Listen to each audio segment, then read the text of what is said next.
Hello friends, कैसे हो आप सब। उम्मीद करती हूँ कि आप सब लोग बहुत अच्छे होंगे। अन्नपूर्णा दिव्य चैनल में एक बार फिर से मैं दिव्या आप लोग का बहुत बहुत स्वागत करती हूँ। दोस्तों, आज के वीडियो में दो सास बहू की कहानियों को सुनेंगे। उम्मीद है कि ये दो कहानियां आप लोग को जरूर पसंद आएगी। पता नहीं क्या टोना टटका सा करती है। यहाँ हम दोनों की कमाते कमाते भी हालत खराब है। ना अभी तक कुछ जुड़ पाया और उसने तीसरा घर ले लिया। सुजाता अपनी देवरानी निशा के लिए कुछ न कुछ बोलती ही जा रही थी। तुम क्यों हमेशा निशा के पीछे पड़ जाती हो?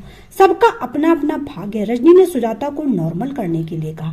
क्या भाग्य यार, कुछ तो है। तुझे तो पता है कि ना तो मायके से ऐसा धन्ना सेठ है। जब आई थी तब तीज त्योहार का नेक भी सुमित की कमाई से निकालकर बायना पूछती थी। हम सबका, हमारे मायके वालों ने तो हमेशा भरपूर किया, हमारा आज भी करते हैं। वो तो सुमित की भलमानसाहत थी कि वो कभी जिक्र भी नहीं करता था कि निशा के घर से उसे कुछ भी नहीं मिला। एक हमारे हैं कि इतना मम्मी पापा करते हैं, एक ही दामाद फिर भी चार बातें सुनाई देते हमारे साहब हमको। सुजाता की ईर्ष्या उसके शब्दों में साफ नजर आ रही थी। क्या सुजाता, तू इतना क्यों परेशान? उसका मायका क्या है क्या नहीं, इससे क्या फर्क पड़ता? तेरी सेहत क्यों बिगड़ रही?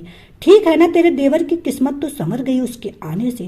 तेरे कहने पर ये आंटी अंकल ने तुझे अलग घर भी खरीद कर दे दिया, हिस्सा बांट भी कर दिया। उसे तो उसमें भी छोटे होने के नाते तुमसे कम में ही संतुष्ट होना पड़ा। बाकी जो आज है वो कहीं न कहीं तेरे देवर की मेहनत और किस्मत ही तो है। तू क्यों अपना दिमाग खराब कर रही? रजनी ने माहौल को बदलने के लिए अपनी एक नाकाम कोशिश की। क्या संतुष्ट? इतने सालों से तो सास ससुर का ही मैं कर रही थी ना, तो उसके हिसाब से जो उन्हें ठीक लगा उन्होंने किया। सुजाता मुंह पर अजीब सा भाव लाकर बोल पड़ी।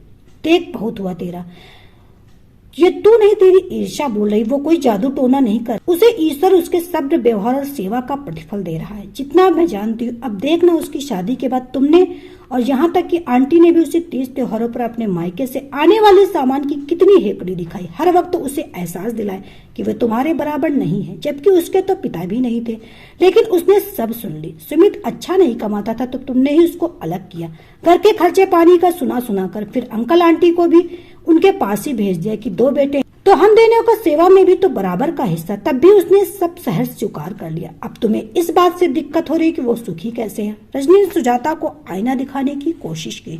मुझे क्यों दिक्कत होगी? मैं तो सिर्फ ये कह रही हूँ कि यहाँ दो लोगों की कमाई पूरी नहीं पड़ रही, वहाँ अकेले सुमित कमाने वाला, तब भी सब भरपूर है। कुछ अजीब नहीं लगता तुझे? सुजाता की सुई अब भी वहीं अटकी पड़ी थी।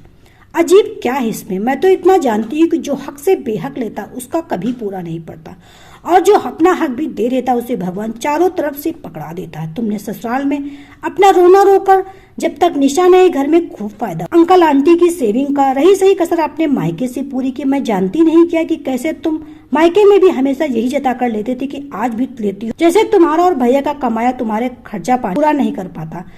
उसमें भी तो तुम सिर्फ लेने की नियत लेकर क्या अपने भाई भतीजों का हिस्सा नहीं खा रही हो? ससुराल मायका कुछ भी तो नहीं छोड़ रखा तुमने बटोरने में। तो बताओ, ऊपर वाला भी तो कहीं ना कहीं उस हिसाब का बैलेंस करेगा कि नहीं?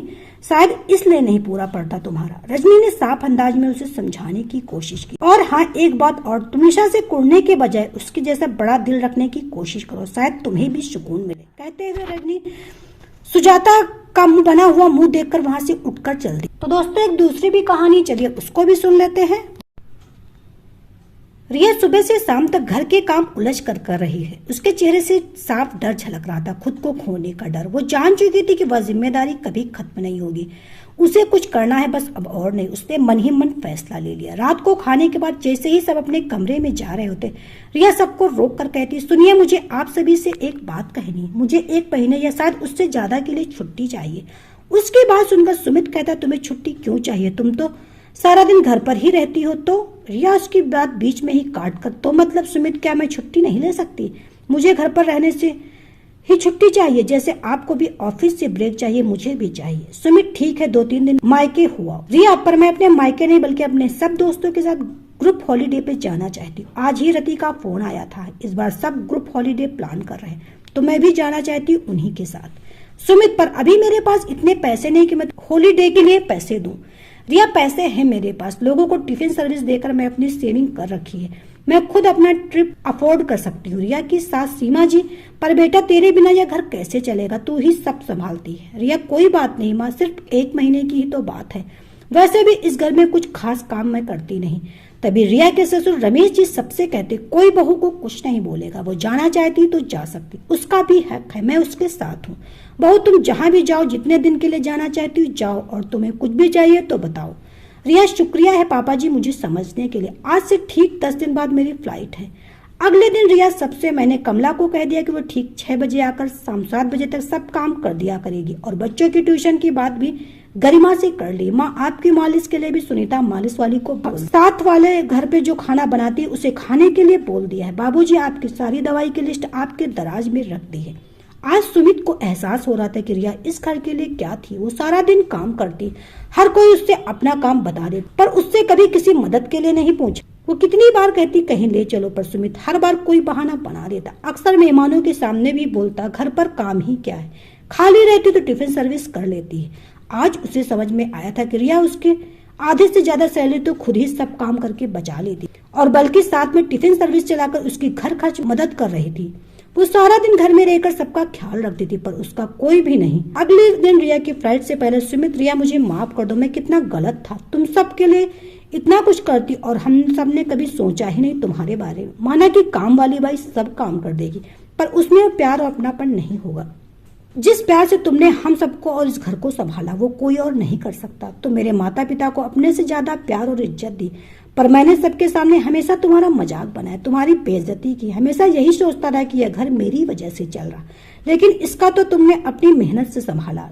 लेकिन वादा रहा, अब ऐसा कुछ नहीं, तुम्हें कोई शिकायत नहीं मिलेगी। यह सुनकर रिया की आंखों में आंसू आ जाते और वो कहती सुमित बस इस ट्रिप पर थोड़े दिन के लिए पुरानी वाली रिया बन के जीना चाहती हूँ।